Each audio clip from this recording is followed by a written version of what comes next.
Hello friends, tagal-tagal din hindi nakapag-download, upload.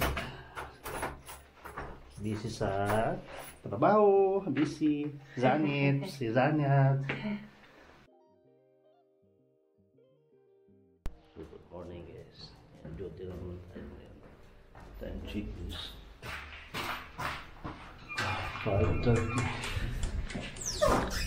5:30, darating ako ng trabaho mamaya mga 7.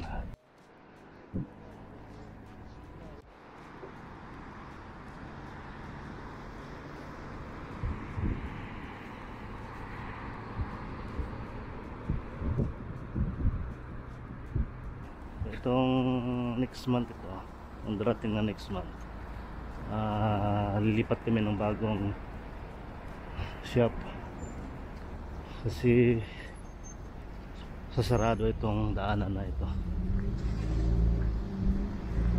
Lapit-lapit naman dito yung lipatan namin, siguro mga 20 minutes yung walking. Sarado itong daan ito. Ito yung underground guys, kung saan kami magpapalit ng mga damit. Itong mga gamit na dito, mga first week of December, doon na kami sa bagong shop. Itong area na ito, yung mga daanan, i-close ito kasi may ginagawang metro.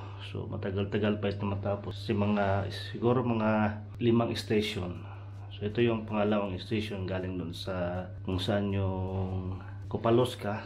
So ito yung second station. So mayroon pang 4 na station na kailangan pa nilang gawin.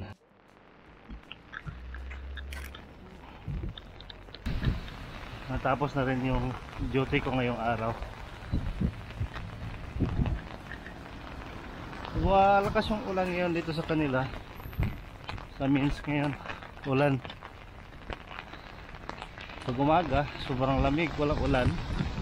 Mga gabi na, umuulan dito sa kanila.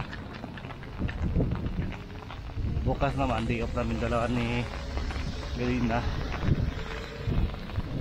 Maulan. Ito yung malapit sa pinagtrabahoan ko guys. Mga 10 minutes lang yung lakaran galing dun sa trabaho papunta dun sa bus stop.